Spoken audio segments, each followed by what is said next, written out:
வணக்கம் நண்பர்களே, நமது மகிழ் தொழில் யூடியூப் சேனலுக்கு தங்களை அன்புடன் வரவேற்கிறேன். உடற்கல்வி ஆசிரியர் போட்டித் தேர்வுகளுக்கு தயாராகி வரும் நமது நண்பர்களுக்கு தினமும் 10 வினாக்களானது நமது மகிழ் தொழில் தளத்தில் பதிவிடப்பட்டு வருகிறது. அதனைத் தொடர்ந்து இன்றைய 10 வினாக்களை காணலாம். முதல் வினா, the primary function of respiratory system is to. மனித உடலின் சுவாச மண்டலத்தின் முதன்மையான பணி எது அப்படின்னு சொல்லி கேட்டிருக்காங்க. Option A, digest nutrients. Option B, exchange oxygen and carbon dioxide. Option C, segregate hormone. Option D, filter blood. ஊட்டச்சத்துக்களை செரிமானம் செய்தலா, ஆக்சிஜன் மற்றும் கார்பன் டை ஆக்சைடை பரிமாற்றம் செய்தா, ஹார்மோன்களை சுரத்தலா, ரத்தத்தை வடிகட்டுதலா அப்படின்னு சொல்லி கேட்டிருக்காங்க. பிரைமரி நம்ம ரெஸ்பிரேட்டரி சிஸ்டமோட பிரைமரி ஒர்க்கே வந்து அதை வந்து நமக்கு தேவையான சுவாசத்தை வந்து பியூரிஃபைடு ஆக்சிஜனை கொண்டு கொடுத்துட்டு அங்கேருந்து கெட்ட சுத்தமற்ற ஒரு ஆக்சிஜனை வந்து CO2 வந்து வெளியில் கொண்டு வரது அதோட பிரைமரி ஹெல்த். அதுக்கப்புறம் இந்த ஹீட்டு ரெடியூஸ் பண்ணுறது அந்த மாதிரி நிறைய ஒர்க் இதுக்கு இருக்குது. இதோட முதன்மை பணி அப்படிங்கிறது ஆக்சிஜன் மற்றும் கார்பன் டை ஆக்சைடை பரிமாற்றுறது தான் இதோட முதன்மை பணி. Exchange of oxygen and carbon dioxide. Option B it's a correct answer. Okay, next question போகலாம். Next question, the functional unit of the lungs is. நுரையீரலின் செயல்பாட்டு அலகு எது அப்படின்னு சொல்லி கேட்டிருக்காங்க. Option A, bronchus. Option C, bronchiole. Option C, alveoli. Option D, pleura. Bronchus, bronchiole, alveoli, pleura இதில் எது அப்படின்னு சொல்லி கேட்டிருக்காங்க.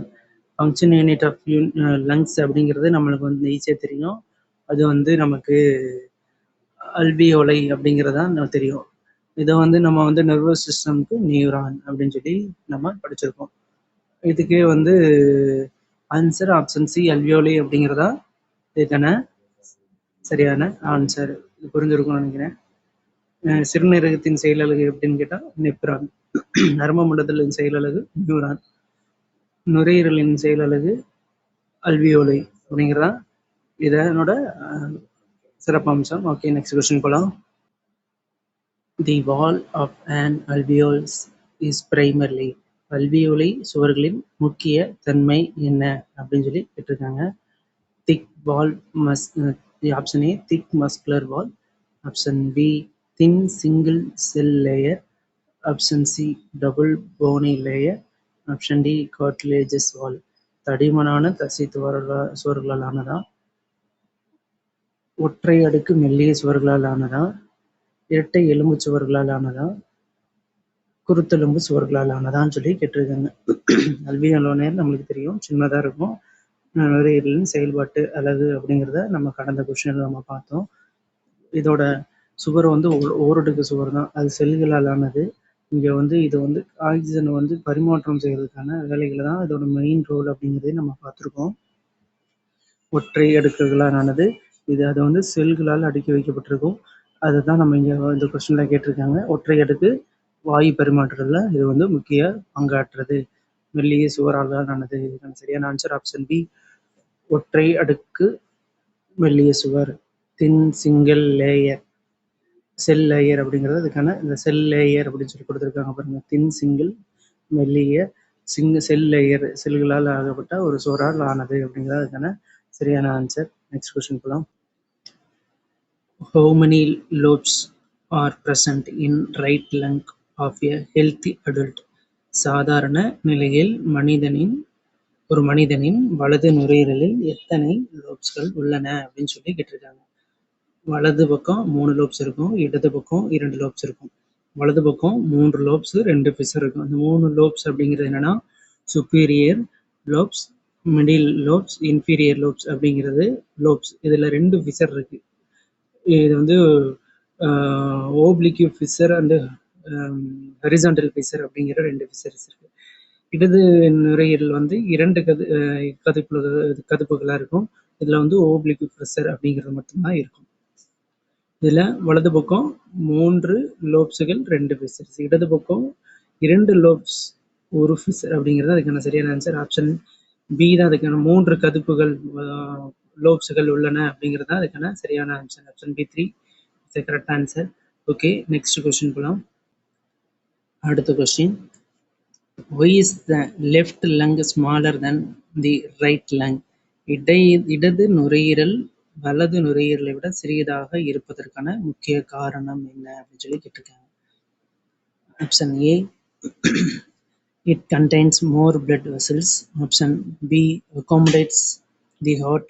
Option C, contains more alveoli. Option D, the diagram is higher. அதிக இரத்த குழாய்கள் இருப்பதாலா, இதயத்திற்கு இடம் அளிப்பதாலா, அதிக அல்வியோலை இருப்பதாலா, உதரவிதானம் உயரமாக இருப்பதாலான்னு சொல்லிக்கிட்டு இருக்காங்க. ஆக்சுவலி இடது நுரையீரல் வந்து சின்னதாக இருக்கிறதுக்கான அந்த இதய குழி இருக்கும். அது இதயம் வந்து ஒரு பகுதி வந்து மூன்றில் ஒரு பகுதின்றோம். அது வந்து சாய்ந்த பகுதி இருக்கிறனால தான் இடது நுரையீரலானது சிறிதாக இருக்கும். அதே மாதிரி ரைட் கிட்னி வந்து சற்று கீழிறங்கி இருக்கிறதுக்கான காரணம் என்ன அப்படின்னு சொல்லி கூட கேட்கலாம். அதுக்கான ரீசன் பார்த்தீங்கன்னா, நம்மளுக்கு வந்து லிவர் கல்லீரல் இருக்கிறனால உதரவிதானம் டயப்ராம்லாம் இருக்கும். அந்த இடத்துல கல்லீரல் இருக்கிறதுக்கான காரணத்தினால நமது வலது சிறுநீரகம் கிட்னியானது இடது கிட்னியை விட சற்று கீழிறங்கி இருக்கும். 2 கொஸ்டினையும் தெரிஞ்சு வச்சுக்கணும் கட்டாயம். இடது நுரையீரல் வலது நுரையீரலை விட சிறிதாக இருக்கிறதுக்கு காரணம்னு கேட்டால் அந்த பக்கம் ஹார்ட் இருக்கனால. இப்போ கிட்னி ஏன் கீழே இறங்கி இருக்கு அப்படின்னு சொல்லி கேட்டால் அந்த பக்கம் லிவர் கல்லீரல் இருக்கிறதுனால அதோட இருப்பிடம் சற்று கீழிறங்கி இருக்கிறது அப்படிங்கிறது தான் இதுக்கான ஆன்சர். ஓகே, நம்ம இப்போ நெக்ஸ்ட் கொஸ்டின் போகலாம். தி ட்ரக்கியா இஸ் சப்போர்ட்டட் பை, காற்று குழாய் எந்த வகை குருத்தெலும்பு வளையங்களால் ஆதரிக்கப்படுகிறது அப்படின்னு சொல்லி கேட்டிருக்காங்க. ஆப்ஷன் ஏ, complete cartilaginous rings. Option B, C-shaped hyaline cartilage rings. Option B, fibrous rings. Option D, elastic rings. முழுமையான வளையங்களால் ஆனதா, சி வடிய ஹயாலின் குருத்தெலும்பு வளையங்களால் ஆனதா, நார் வளையங்களால் ஆனதா, மீள் வளையங்களால் ஆனதா அப்படின்னு சொல்லி கேட்டிருக்காங்க. ஆக்சுவலி நமக்கு ட்ரக்கியான்றது சி வடிவ குருத்தெலும்புகளால் தான் ஆனதும்.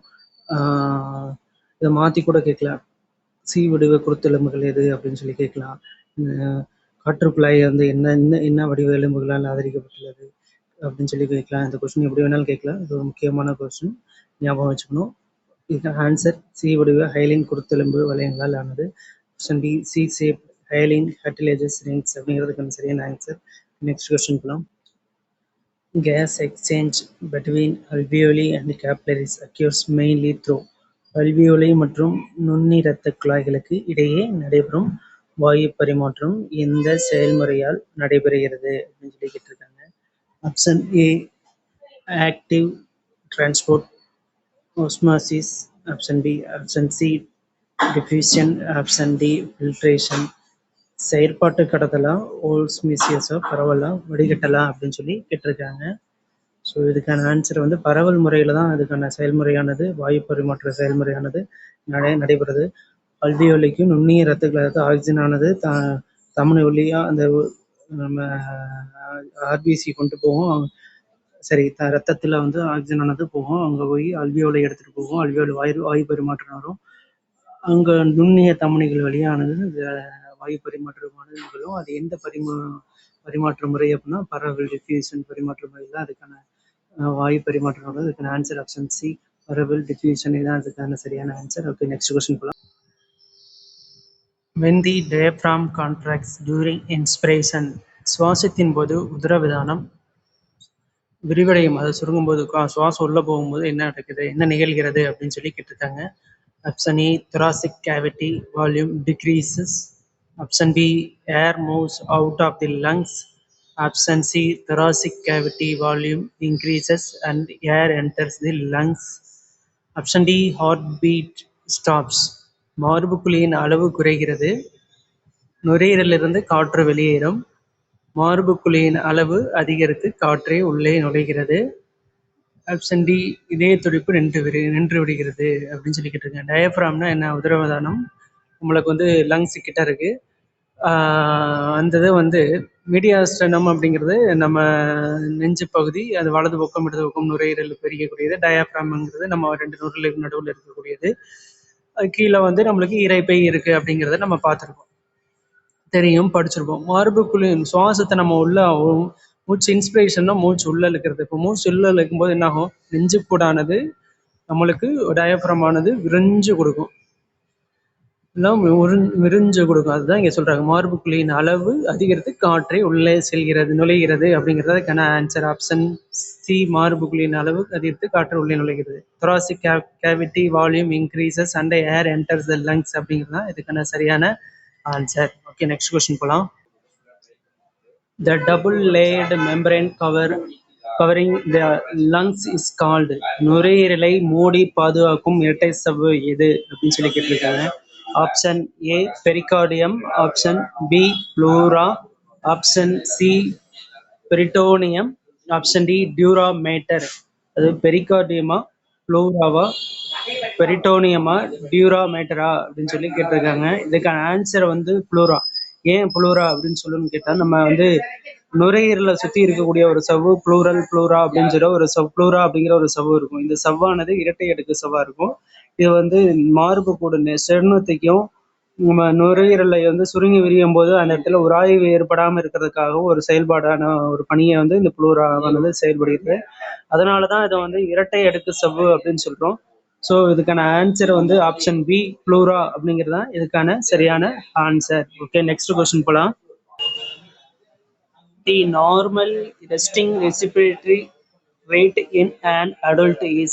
சாதாரண ஓய்வு நிலையில் ஒரு வயது வந்தவர் ஒரு நிமிடத்திற்கு எத்தனை முறை சுவாசிக்கிறார் அப்படிங்கிறத கேட்டிருக்காங்க. 8 to 10 பிரீத்தா பர் நிமிடத்திற்கு, 12 to 20 சுவாசமா, 24 to 30 சுவாசமா, 30 to 40 சுவாசமான்னு சொல்லிக்கிட்டு இருக்காங்க. இது வந்து லாஸ்ட் இயர் 2017 டிஆர்பியில் கேட்ட கொஸ்டின், ஒரு முக்கியமான கொஸ்டின். இந்த கொஸ்டின் கேட்டிருந்தாங்க. அங்கே 14 to 16 முறையான்னு சொல்லி கேட்டிருந்தாங்க. இப்படி வந்து அதுதான் வந்து சரியான ஆன்சர். இங்கே 12 to 20 முறை அப்படின்னு சொல்லி கொடுத்துருக்காங்க. ஸோ 16 அப்படிங்கிறது இதுக்குள்ள ஒரு அடங்கின ஒன்று தான். ஸோ இதுக்கான ஆன்சர் வந்து ஆப்ஷன் பி 12 to 20 முறை அப்படிங்கிறத சரியான ஆன்சர். ஒரு முக்கியமான கொஸ்டின் இது, லாஸ்ட் டைம் டிஆர்பியில் கேட்ட கொஸ்டின் இது. Option B 12 to 20, 12 to 20 breath per minute அப்படிங்கிறதுக்கான சரியான ஆன்சர். ஓகே, இத்துடன் இன்றைய 10 வினாக்களான நிறைவடைந்தது. சரியாக பதிலளித்த அனைவருக்கும் மனமார்ந்த வாழ்த்துக்கள். நாளை மீண்டும் 10 புதிய வினாக்களுடன் உங்களை வந்து சந்திக்கிறேன். தொடர்ந்து பயிற்சி செய்யுங்கள். ஒவ்வொரு சிறிய முயற்சியும் தான் வெற்றிக்கான எல்லைக்கோட்டை அடைய முடியும். இந்த வீடியோ உங்களுக்கு பயனுள்ளதாக இருக்கும் என்று நினைக்கிறேன். இருக்கும் பட்சத்தில் சப்ஸ்கிரைப் செய்து கொள்ளுங்கள், பெல் ஐக்கனை அழுத்திக் கொள்ளுங்கள், நண்பர்களுக்கும் ஷேர் செய்து சப்ஸ்கிரைப் செய்து சொல்லுங்கள். மீண்டும் நாளை 10 புதிய வினாக்களுடன் சந்திக்கிறேன். வெற்றி பெற வாழ்த்துக்கள். நன்றி, வணக்கம்.